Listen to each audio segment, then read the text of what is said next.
200 meters, turn right. Open world racing games for the last decade have become inextricably linked with the concept of slot machines, making it feel like every race, every level up and achievement will gleefully spit out a new car for you to deposit at the back of your garage and ignore once that fleeting dopamine high has disappeared.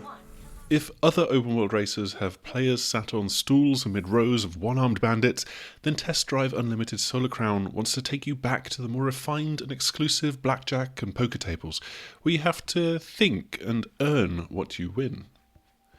That's the key defining factor between Test Drive Unlimited Solar Crown and a Forza Horizon or the Crew game.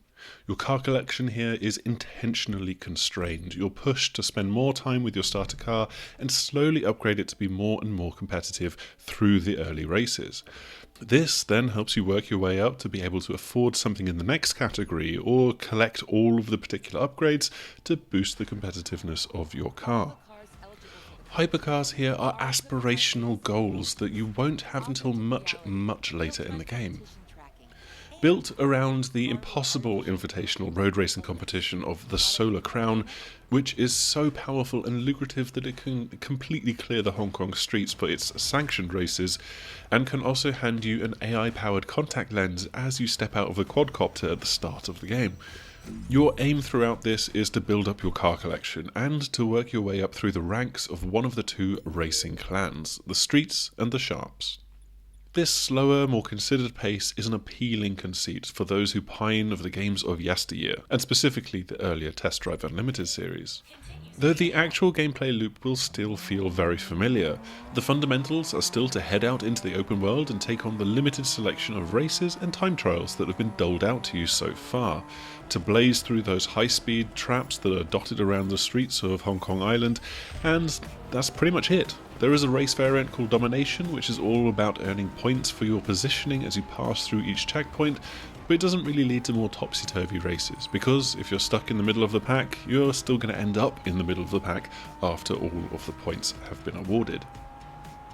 Racing is generally quite fun though, and some events can really be rather challenging and rewarding if you're in the right car performance sweet spot. Cars do also feel nicely distinct, even if we're a good bit short of a simcade experience. That said, things do suffer a bit when you're on low grip for a couple of reasons. The AI drivers don't really handle tight turns that well, especially in the wet or you're racing on gravel. And honestly, given how it feels to turn on gravel, I don't actually blame them too much for that. A little bit strange given KT Racing's rally gaming lineage. The world is broken up into multiple regions or districts, and the opening hours of the game will take you through the three main chunks of built-up city on the northern side of the island, each giving you one batch of events at a time before you eventually unlock off-road vehicles and can explore the centre of the island.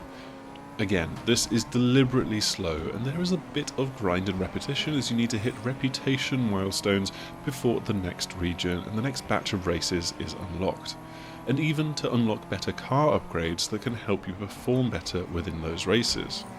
There is a further sprinkling of events throughout these areas as you join a clan, can challenge its leaders after meeting their rep requirements and more, but it's another aspect where the game keeps things fairly reined in.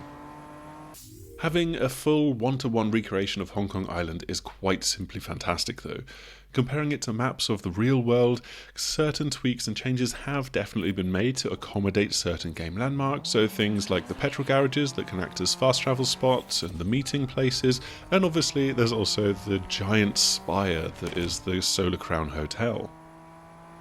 As for the streets themselves, I think that the most likely change is going to be taking hiking trails and turning them into car-worthy tracks.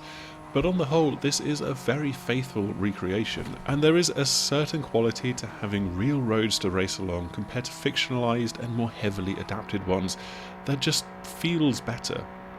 There's a mundanity in places, some congested sprawl and single-way passages, and the general size of the city along the top of the island feels true to reality as you're driving around it. However, it also doesn't feel like a real city in other ways.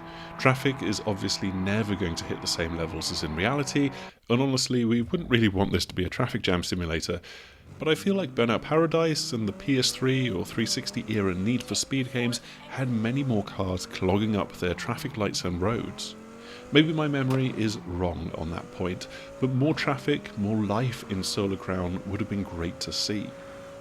That also extends to the actual buildings as well. There are a lot of very accurately recreated landmarks and features sprinkled across the island, but there's also generic shop fronts and tower block fascias that don't really have quite the same diversity that you can see in Street View if you go around the island.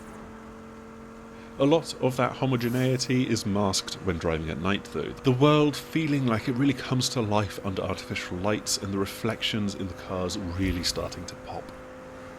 Regardless of Solar Crown's merits as a game, the experience is being let down on the technical side of things though. The launch for Premium Edition Early Access was heavily disrupted by server issues that thankfully didn't really hamper the wider release. Though, of course, there is a risk for further disruption as we head into this weekend and presumably the game's absolute peak of players. And that has got a lot of people asking if always online play is truly necessary. It certainly speaks to the game's ethos, but I also can't really say that I felt like I'm really missing out by only playing against CPU drivers and occasionally one other player that is match made into my race. One thing that is particularly bizarre though is that there is no crossplay, and also the game is even locked down to particular regions. Hopefully that's something that KT Racing can change up in the future, because that would really help for the game's longevity as player counts inevitably dwindle. More disappointing though is the visual quality and the performance of the game. The bulk of our reviewing time has been spent on PlayStation 5 in performance mode, and that is what you're seeing in the background here, and the game really struggles to hold on to that 60 FPS target. That can sometimes be down to like certain high stress moments, so when it's really rainy and there's a lot of cars on screen, but it seems to also be triggered by things like just clattering through scenery, which turns a lamppost into a physics object. And there's certain corners and locations that seem to be relatively reliable triggers as well. This could be a CPU bottleneck as opposed to on the GPU, which is potentially more difficult for Nacon to fix. There's also some clear image quality oddities and compromises to get things to perform well enough on console. There is this persistent shimmering white reflection, for want of a better term, that comes from the rear bumper of your cars, or if you've got a raised up vehicle, then even the tyres in third person view. And if you're in the cockpit and you've got tinted windows, then the edges around your windows are distractingly untinted, as if someone's done a really bad job of applying one of those tint stickers.